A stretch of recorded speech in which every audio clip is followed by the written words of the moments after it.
33岁乌克兰女星瑞莎来台发展10年，从2013年就开始申请归化台湾，却频频受阻，历经多次失败后，昨天24日，她终于如愿领到台湾身份证，成为正港台湾人。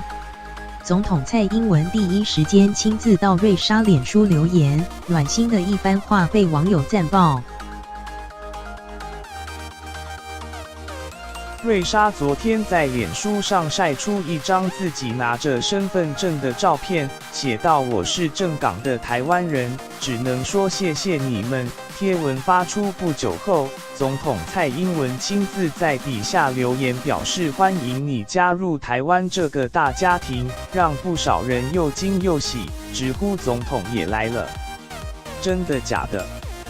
本人总统好。总统亲自恭喜耶，捕获野生小鹰，而瑞莎也亲自回复小鹰非常感谢。